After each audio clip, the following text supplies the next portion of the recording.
Namaskar.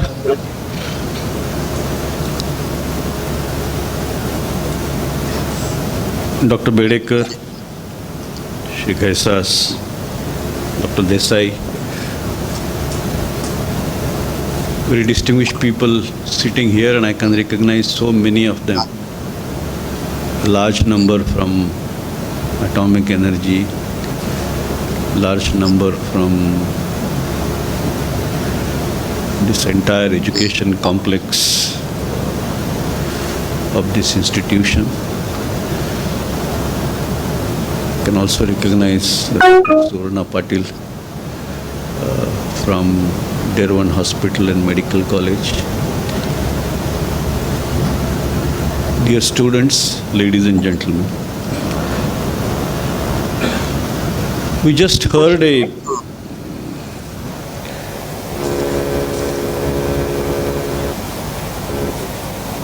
very, I would say, engrossing presentation from Shri Gaisas. And he used this term, recognize the pain points.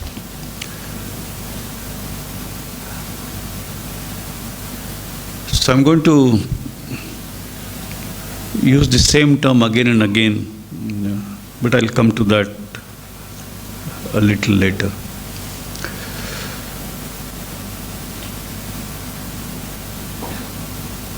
The VPM's Maharshi Parshuram College of Engineering here at Varaneshwar is a higher technical education institution in a rural setting. And I think while there may be several challenges in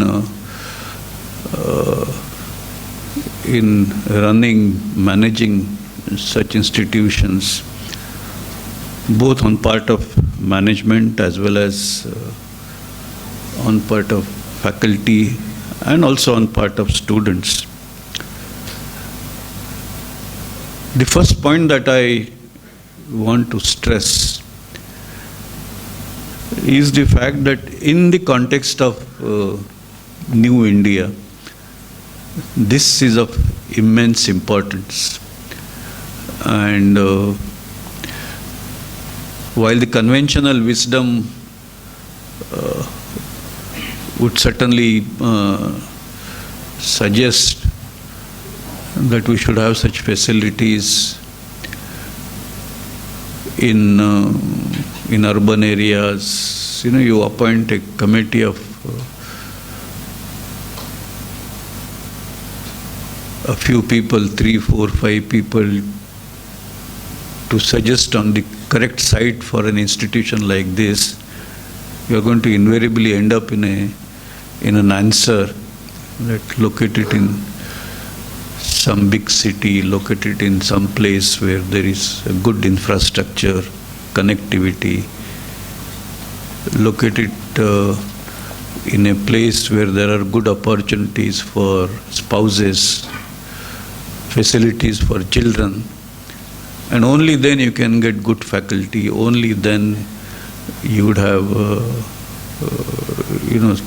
you can draw on several facilities that you can outsource, and that allows you to run the institution well. And this is all true.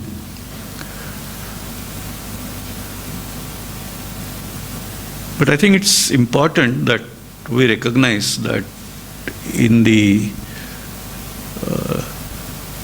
kind of changing face, not just of our country, but world at large, it is perhaps necessary to think about education in a more fundamental way. And I just mentioned to the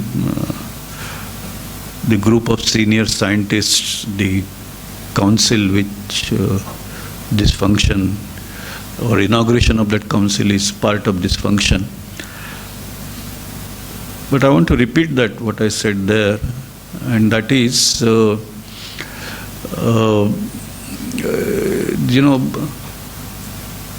we have kind of transited from agrarian era to industrial era, and now we are entering or have already entered the knowledge era. And while a rural setting was the right setting for everything, day-to-day life, living, learning, education, and all, for the agrarian era, the urban setting was perhaps right for the industrial era, where people have to be living close to production center, mass production center. You create several infrastructures so that mass production gets supported, and the living and the learning, livelihood, they all became part of that dominant driver.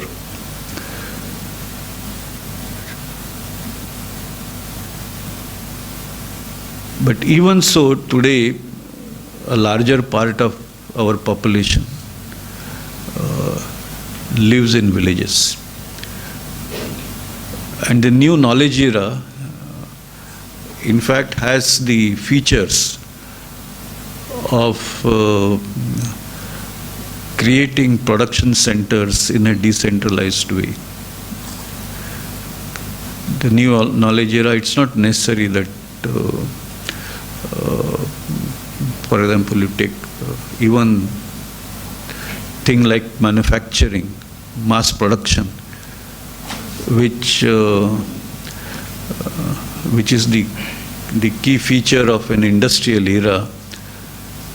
Now you can talk about decentralized manufacture. For example, you can exchange data across the world. You can have 3D printers sitting in a decentralized way, in some of them may be in your houses. Collect data, produce a product and deliver. So it can become mass production by masses. The feature of that is it's not necessary for people to really migrate to a centralized place. And that in fact would address a major problem. For example, we are talking about smart cities, very important. But at the same time, I personally feel we're unlikely to be able to manage, supposing if 80% of India wants to decide or decides to live in cities, impossible. We're not able to cope up with building infrastructure for cities even today, when it is roughly 1/3 population in cities. In Maharashtra, maybe 40-45% population in cities. And so I think here is an opportunity where we can reap the benefits of knowledge era by people in villages remaining in villages. We can empower people using the power of ICT. We can bridge the divide, the so-called urban-rural divide or the digital divide. Now, for all this to happen, I think if the process of learning, process of education resides in rural areas, then I think it will happen much better, it will happen much faster. As it is, we know that, for example, if you take the case of medical, which is one of the important part of national development, the healthcare system. India is a place where the world converges for treatment. The best of medical tourism has become the buzzword. You can get best procedures done in the country. People from outside come and get benefit. So, with such a progress in our country, On the healthcare indices, on a comparative basis, India should be near to the top, if not at least top 25 percentile. If you really look at the data, India is right at the bottom. I think maybe, I don't remember the number, but it will be close to 100 out of 150 countries. And that is because we have been ignoring this aspect of benefiting the rural population from the all that the modern education, the modern learning processes have to give to people. And it's in that context that I feel that we, an institution like this, where you have a higher learning or higher education institution in a rural setting, is extremely important. So let me now move to the second part which I want to say, and that is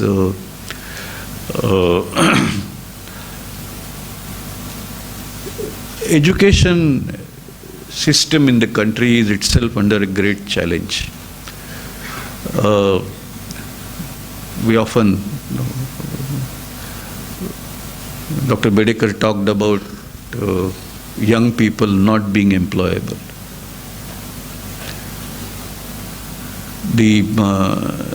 There are, for example, this is a problem. The students coming out of education system not finding employment, it's a problem even in cities. And perhaps it's a bigger problem in villages. So first challenge is to transform education into something which empowers students as they come out. And we just heard Shri Ghaisas telling us how one could develop the spirit of entrepreneurship, how students, as they come out of their colleges, rather than wanting to be employed, become employers themselves, job creators themselves. And that's one challenge. Second challenge, as I said earlier, is to bridge this divide. Do the same thing in villages, which is a bigger challenge.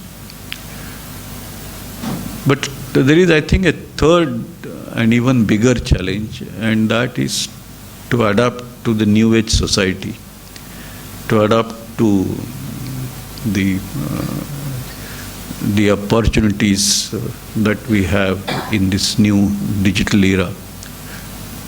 And we heard some of this from Shri Ghaisas. Now, if you want to do this, then I think we need to look at education in a completely different way. And of course, several people have thought about this, several people have actually experimented or even practiced this. In my view, we need to look at this from two perspectives. One, to sort of look at layers of learning, and I'll mention what those layers I mean, as being imparted or as being inculcated concurrently. See, we all go to schools and colleges, there is a prescribed syllabus, teachers teach us those syllabus, we give an exam and get qualified. Now that by itself is not enough. Nowadays we also have this emphasis on skilling. I think every branch of learning, we must also imbibe, learn the related skills. Some of them may be soft skills, and we have this new program launched here today. Some of them may be hard skills. And regardless of the future career that the student is likely to embark on, I think if there are, along with learning subjects, if the student has acquired some skills, I think you are empowering that student that much better. A simple thing like, even if you are teaching history to some student, as a minimum, a student should be able to work as a guide. And so he must have all the skills that a tourist guide has. I'm giving you an extreme example. But I think it's necessary to recognize that, because many of our students, in spite of having learned history, wouldn't be able to do a good job of anything, including being a guide, and so on and so forth. So that's one, along with the curriculum that one learns, studies, there must be a soft skill that we must acquire. Secondly, particularly since we are here in a professional college, a vocational education stream, I think we need to recognize that there are two layers there. One, which I call the procedural layer. I want to build a house. This is the formula which I use to design the house. This is the process through which I construct the house. And that, I think we must, these SOPs of doing things is something we must acquire. For a professional to be, even a doctor, even if it's a, carrying out a surgery procedure, there is step 1, step 2, step 3, and I think one must, and that's the professionalism that goes, and it's very important in a vocational school. So that's the procedural knowledge. And then, of course, the third layer is, as we learn in a higher education institutions, that learning we must take to the latest, to state of art, the frontiers of knowledge that exist in that area. And it can't be. So obviously, if you want to do that, the faculty must be practicing research, because only then they can remain state of art. And that means that if you want to run a good education program, there must be research as an integral component of that program. If you don't have research, you can't do good teaching at higher levels. So I think any education institution, we must have all the three components. And so naturally, if you are having a school in a setting like Varaneshwar, even here you must have all the three settings, and it's a much taller challenge. It's actually a big challenge even if you have to do such a thing in a city, but doing such a thing in a village is in fact a much bigger challenge. And I think that's where, in my view, the importance of this group of senior scientists, who many of them are present here, and as we heard Dr. Bedekar, we expect this to be expanding. It comes in. It's extremely important that the learning environment of the college becomes holistic. And there are many dimensions. I mentioned about these three layers, and I'm going to talk about looking at this in a different way in a moment. But several dimensions of learning, quite beyond what the standard curriculum prescribes, I think must be brought in to make sure that the students are able to, or students get exposed to what one may call the holistic learning environment. And so I think it's a great thought on part of Dr. Bedekar and his colleagues to have created this Council of Senior Scientists who can bridge the several gaps. You will recognize that what I'm mentioning would require several voids to be bridged beyond what the curriculum, standard curriculum prescribes. There is another way of looking at learning, and that is first is the education that you get on account of the prescribed curriculum. Then one talks about enrichment. Depending on the subjects of interest to student or the stream a particular student belongs to, one can visualize that there must be enrichment. And I think experienced people who have actually carried out the profession, people belonging to different domains, come and enrich by way of, you may call it evening lectures, you may call it engagement in projects and so on and so forth. But I think such enrichment beyond the curriculum is an equally important part of this learning.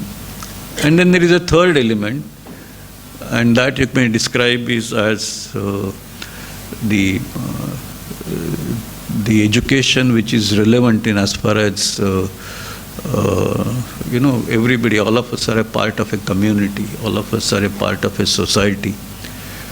So how to conduct ourselves meaningfully, how to contribute to the society or the environment in which we live, because we are after all social animals, and I can't imagine a robo may sit in isolation and carry out production.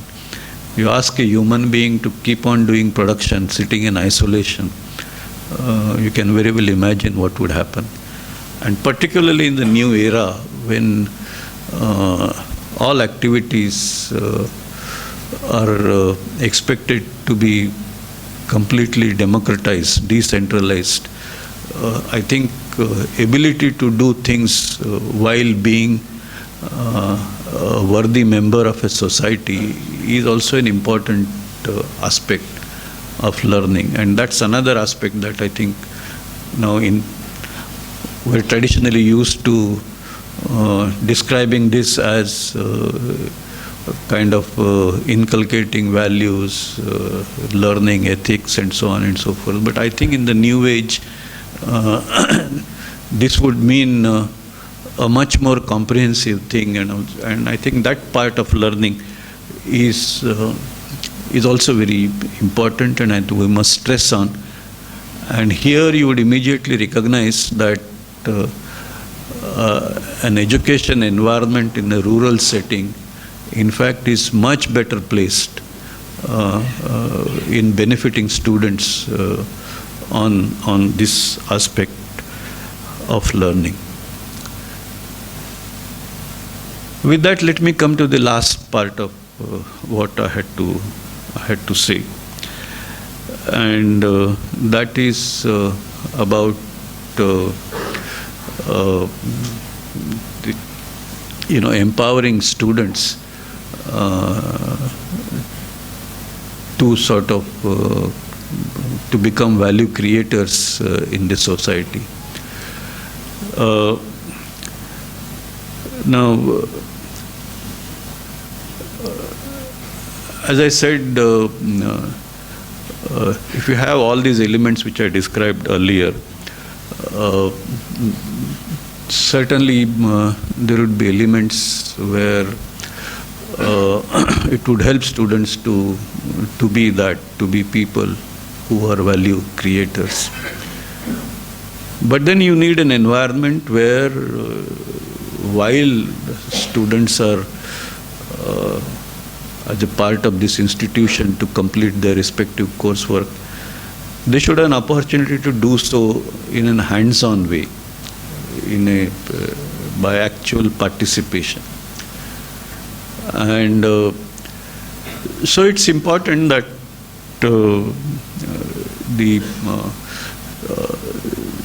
we create such an ecosystem, and you can't do that by having everything within the institution as a part of institute organization. It's not practical.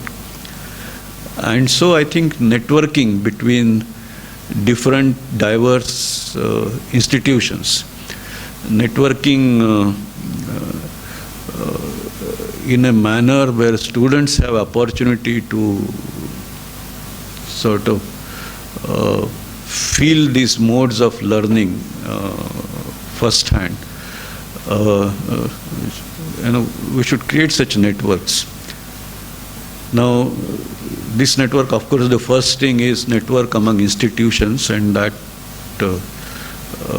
you have several of these institutions in Mumbai, Thane, here, and there is one network. But one can also visualize network with some industries which are willing to participate. Network with individuals of the kind you have this senior scientists. And I think it need not be restricted to senior scientists. One can talk about professionals from industries. One can talk about NGOs who actually do much better job in the civil society, and more particularly in villages, and so on and so forth. And you create several activities where these network partners are involved, and students get opportunity to do this. We have this National Social Service Scheme, NSS scheme, in a small way. But I think it's time to leverage that scheme by creating opportunities for students to do activities. It could be several. It could be somebody figuring out an idea and attempting to become an entrepreneur to take that idea forward. Somebody else may want to address a problem in a rural setting, some social service which makes a difference, and so on and so forth. And in so doing, I think since this is an engineering institution, I think one can explore opportunities for technology to play a role. And particularly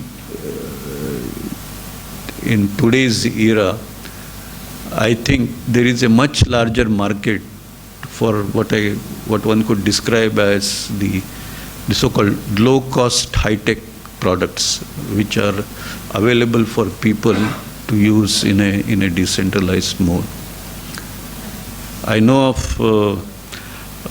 somebody talking about an entire pathology lab. Actually, this is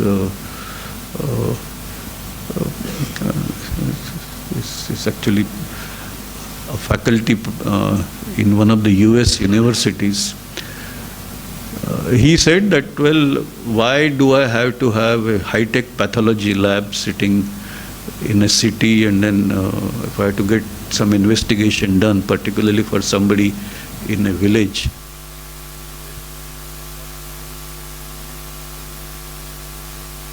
But you must have the basic facilities.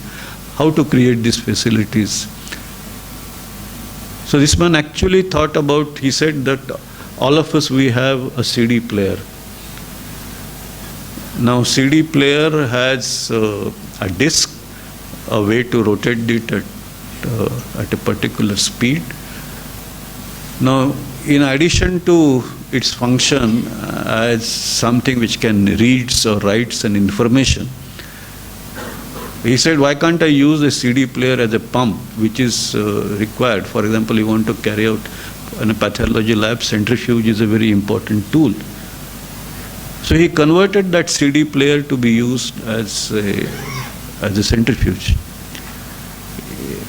He added some additional features to this, and so it became, you could do filtration. And in a small box, he created a full-fledged pathology lab, which a modern multi-crore pathology facility can do. This person has created this pathology lab in a suitcase, and which can be used right in a village, and many of the procedures can be done right on the patient's bedside in his or her house. And this man is actually doing clinical trials for this technology out in some rural areas in Bengal, along with, of course, one of the former IIT Kharagpur directors. This work is going on. Now, the question is, we are all used to modern gadgets. We have mobile, we have all this entertainment equipment. They are all provided. I think there is a great opportunities in building on these to create services which, as I said, would be absolute high-tech services where the people in rural areas can benefit without having to depend on the expensive facilities which are very difficult to access, both in terms of distance as well as in terms of affordability. The question is, can we do some such things here? Now, here is the case where there is a network between faculty in a US university and some of the colleagues, the faculty in India, and then, of course, conducting the trials in a rural setting. I think we can do that here. So it's another kind of network which I was mentioning. You already are talking about a good collaboration between this college and College of Engineering, Pune. You could also have such networks on area by area, not just in broad discipline terms, but in terms of specific projects aimed at delivering a particular purpose. You can also have network with some of the universities abroad. And I just want to put a thought. I think many of these people abroad, many of the university faculty abroad are in fact interested in coming to India because I think the market is here. They are interested in coming to India because if they want to do some marketing trials, they can do it here.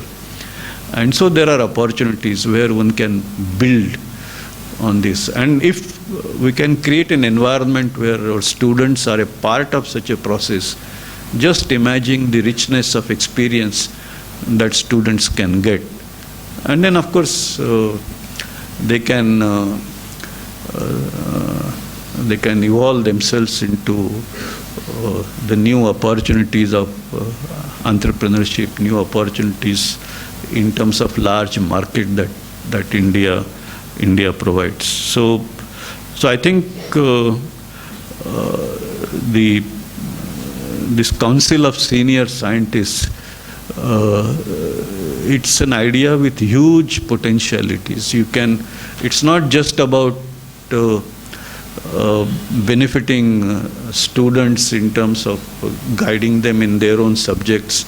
Certainly that should be done, but we can go much more in terms of opportunity for students to identify good projects, opportunities for students to identify collaborators, opportunities for students to engage with the neighborhood, society, industry, whatever, understand the opportunities, understand the pain points, because that's where you can address a solution which I think is both an opportunity and also it's something which will give you tremendous joy, not just because you have fulfilled an important need, but you have you have actually alleviated the pain which was there for a long time. Now, if all this has to be done, obviously this has to be done within the framework of the regulator. All institutions have a regulator, so also an engineering or a technological institution. And I think Dr. Bedekar referred to the constraints of the regulatory environment. Now, I think this would remain, and I think it's not the degree of constraints this poses may be different in different places, but I think such constraints would always remain. So I have been pursuing this thought that I think this transformation that we seek to achieve or seek to realize, we should devise ways of doing so without being intrusive on the existing system.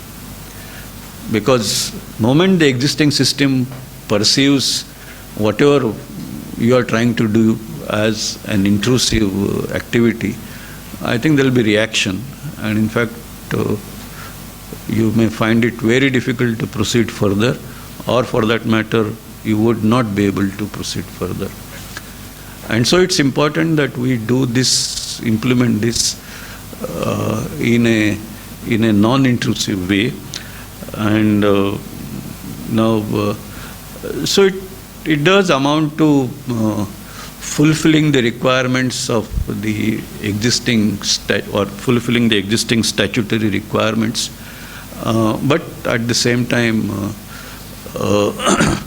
enrich our environment, create additional elements so that we achieve this objective. And I'm sure there is always, the first mover has obviously the big challenge, but also a big advantage. And so it's always possible that over a period of time you become an institution or a framework which others may want to emulate. And I remember, in fact, Dr. Bhabha used to say this always, and this was, of course, he used to talk in the context of radiation protection. But he says, it's not enough if we just comply with what the requirements are. But I think it's important that we conduct ourselves in a manner where others, and that included future generations, may want to emulate us. And I think here is a chance for us to do exactly that. So that's more or less all that I had to say, and I do think that this idea which has been nucleated here in terms of creating this council of senior scientists, I suggest you transform that name from Council of Senior Scientists to Council of Senior Science and Technology Professionals or some such thing. Make it broad-based and rope in a greater diversity of professionals into this domain. And as you said, make some of them actually sort of adjunct faculty. And I would not hesitate to say that some part of the curriculum which you have, at least that part which is closer to translation, at least that part which is closer to application, if that part is kind of delivered by such professionals coming from outside, but it should be sizable. I think giving a lecture or two is very important, and as I said, it fulfills that need of enrichment, which is one layer of knowledge. But also if they deliver a significant portion of the a particular course, say 25% or 30%, along with the responsibility for carrying out evaluation. It's important that somebody who has taught the same individual carries out evaluation. If you get that done, even for the regular subjects where there is this linkage with the real life world outside, I think it will go a long way in terms of benefiting students from this council of senior professionals.